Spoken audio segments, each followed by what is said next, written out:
నమస్తే. Welcome to our channel. నేను రవీంద్రబాబు. మాజీ మంత్రి జోగి రమేష్, ఆయన కొడుకు పేరు జోగి రాజీవ్. రాజీవ్ మేఘన వివాహం 2025 మే 28న సూర్యాపేటలో గ్రాండ్గా జరిగింది పెళ్ళి. ఆ వివాహానికి జగన్మోహన్ రెడ్డి గారు వెళ్ళారు, శుభ ఆశీస్సులు ఇచ్చారు. కట్ చేస్తే సరిగ్గా 12 నెలలు తిరగకుండానే ఇబ్రహీంపట్నం పోలీస్ స్టేషన్లో సంచలనమైన ఎఫ్ఐఆర్.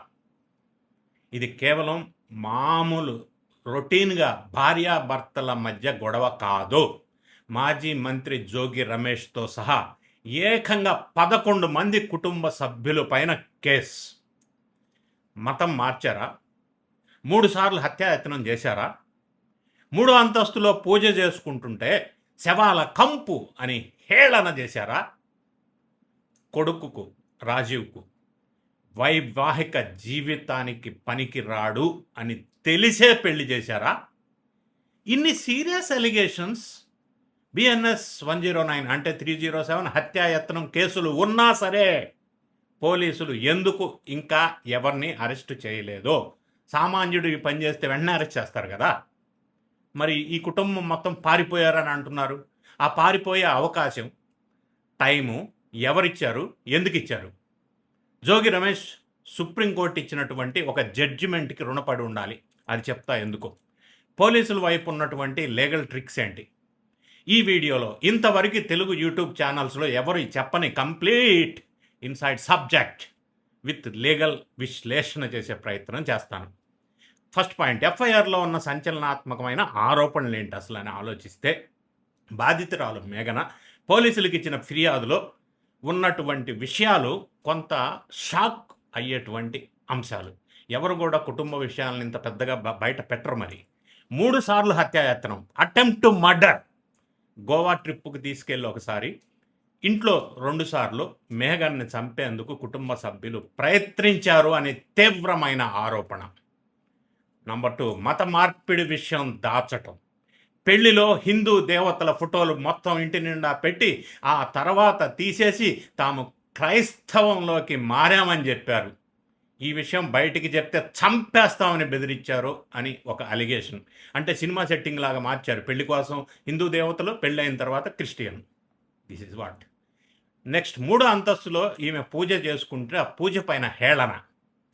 3వ అంతస్తు గదిలో ఉదయాన్నే రెగ్యులర్గా పూజ చేస్తే, అగరబత్తి వెలిగిస్తే ఇంట్లో శవాల కంపు కొడుతుంది అని అవమానంగా, మానసికంగా వేధించారు అని చెప్పి ఆమె వాపోతా ఉంది.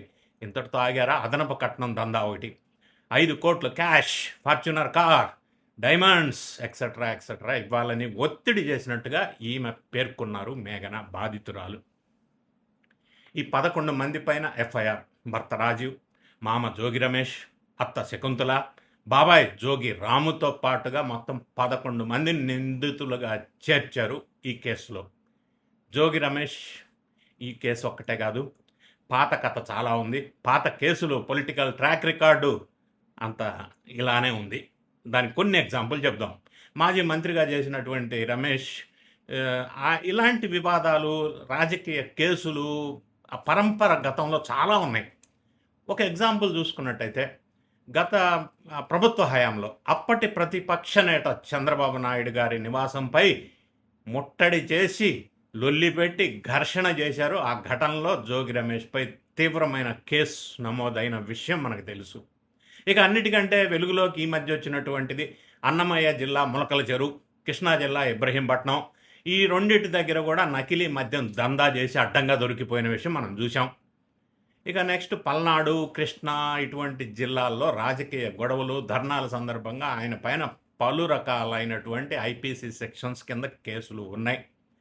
ఇటీవల కాలంలో అగ్రిగోల్డ్ భూమి వ్యవహారంలో ఆ భూమిని దొబ్బేశారు అక్రమంగా అని చెప్పి ఆయన కుమారుడి పేరు మీద ఆరోపణలు వచ్చినాయి, నిరూపణ అయింది, సిఐడి విచారణ జరిగింది. దానిపైన బెయిల్ మీద కూడా వాళ్ళ కుమారుడు బయటకు వచ్చాడు. ఇలా చాలా రకాలు ఉన్నాయి.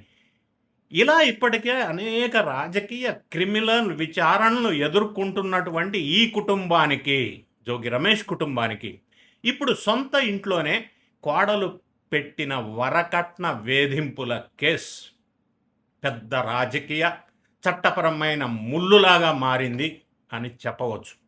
It or serious allegations. మరి క్వశ్చన్ ఏంటంటే, మరి ఎందుకు ఇంకా అరెస్ట్ చేయలేదు అనేది పెద్ద ప్రశ్న.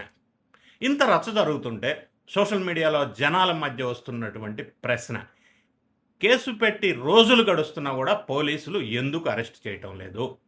ఇది బిగ్ క్వశ్చన్. ఇక్కడ పోలీసులను విమర్శించే ముందు మనం ప్రొఫెషనల్గా ఒక చట్టాన్ని, సుప్రీంకోర్టు తీర్పుని నేను వివరించే ప్రయత్నం చేస్తాను అన్బయాస్డ్గా. ఒక రకంగా చెప్పాలంటే జోగి రమేష్ ఫ్యామిలీ సుప్రీంకోర్టు ఇచ్చినటువంటి Arnesh Kumar versus state of Bihar 2014 ఇది ఒక చారిత్రాత్మకమైన జడ్జిమెంట్. ఈ జడ్జిమెంట్కి ఈ జోగి రమేష్ ఫ్యామిలీ రుణపడి ఉండాలి. సుప్రీంకోర్టు తీర్పు ఏం చెప్తుంది? ఇప్పుడు నేను రిఫర్ చేసినటువంటి చారిత్రాత్మక జడ్జిమెంట్ అంటే, సెక్షన్ 498A లాంటి డొమెస్టిక్ వైలెన్స్ కేసులను కొంతమంది బ్లాక్మెయిల్ టెక్నిక్గా వాడి అరెస్టుల పేరుతో భయభ్రాంతులకు గురి చేస్తున్నారు అని అప్పట్లో సుప్రీంకోర్టు గ్రహించి 2014లో 7 ఏళ్ల కంటే తక్కువ శిక్ష పడే కేసుల్లో వెంటనే అరెస్టు చేయకూడదు అని ఒక రూలింగ్ ఇచ్చింది. నెక్స్ట్ ఇంకోటి కూడా చెప్పారు, 60 రోజులు కూలింగ్ ఆఫ్ పీరియడ్, అంటే 60 డేస్ వరకు కొంత టైం తీసుకోమన్నారు. ఈ కేసుల్లో పోలీసులు ముందస్తు విచారణ చెయ్యాలి, బాధితురాలి వాన్మూలం నమోదు చెయ్యాలి. సెక్షన్ 41A అంటే ఇప్పుడు ప్రజెంట్ BNSS 35 కింద నోటీస్, ముందుగా నిందితులకు నోటీసులు ఇచ్చి విచారణకి పిలవాలా, విచారణకి సహకరిస్తే అరెస్టు చేయవద్దు అని ఆర్నేష్ కుమార్ కేసులో సుప్రీంకోర్టు తేల్చింది అప్పట్లో. ఇక ఇప్పుడు హత్యాయత్నం సెక్షన్ 307 ఉంటే మరి అరెస్ట్ తప్పదా అని ఒక క్వశ్చన్. ఇక్కడ వరకట్నం కేసులతో పాటుగా డొమెస్టిక్ వైలెన్స్ కేసులతో పాటుగా మరి 307 హత్యాయత్నం కూడా ఉంది కదా, మరి పోలీసులు ఎందుకు అరెస్ట్ చేయలేదు? స్ట్రైట్ క్వశ్చన్ ఇప్పుడు వినిపిస్తున్న నన్ను అడుగుతున్న క్వశ్చన్. నా విశ్లేషణ ఏంటంటే, ఇక్కడ పోలీసులు పక్కా లీగల్ స్ట్రాటజీ ఉందామో అని అనిపిస్తుంది. సెక్షన్ 307 కింద ఎవరైనా అరెస్ట్ చేయాలి అంటే ఎవరినైనా పోలీసులు, ఒకటి మనోగతానికి ఆధారాలు అంటే ఇంటెన్షన్, దానికి బేస్ ఉండాలి. రెండోది మెడికల్ ఎవిడెన్సెస్, MDR అంటారు, అంటే గాయాలు, సర్టిఫికెట్స్ ఇవన్నీ ఉండాలి. ఒకవేళ పోలీసులు ఇవన్నీ పరిశీలించకుండా హడావుడిగా అరెస్ట్ చేసి కోర్టులో మెడికల్ రిపోర్ట్లు లేదా బలమైన సాక్ష్యాధారాలు చూపెట్టలేకపోతే నిందితులకు సులభంగా బెయిల్ తెచ్చుకుంటారు. అంతేకాదు, సరైన ఆధారాలు లేకుండా అరెస్ట్ చేసినందుకు పోలీసు అధికారుల మీద కూడా చట్టపరమైన చర్యలు తీసుకునే అవకాశం ఉంది. అందుకే ఇబ్రహీంపట్నం పోలీసులు ముందుగా వాన్మూలం నమోదు చేసి ఆధారాలను సేకరించే పనిలో ఉన్నారు. అంటే డ్యూ ప్రొసీజర్ ఫాలో అవుతున్నారు అని చెప్పవచ్చు. చివరికి ఏంటంటే, ఇవి ఇప్పటివరకు బాధితురాలు చేసిన ఆరోపణలు మాత్రమే, మనం వింటున్నది, మనం మాట్లాడుకుంటుంది. చట్ట ప్రకారం నిరూపణ అయ్యేంత వరకు న్యాయశాస్త్రం ప్రకారం ఎవ్వరూ దోషులు కారు.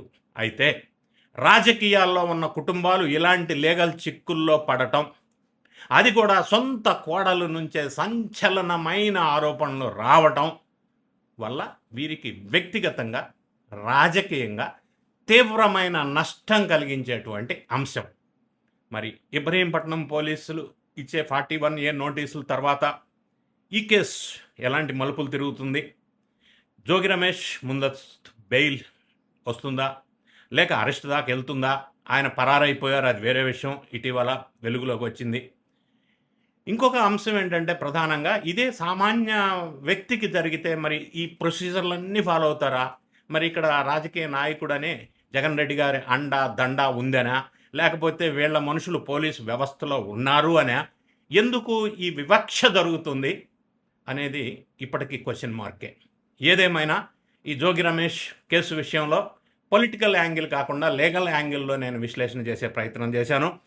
ఈ వీడియో నచ్చినట్టయితే లైక్ బటన్ నొక్కండి, మీ ఫ్రెండ్స్కి షేర్ చేయండి. Thank you so much for watching.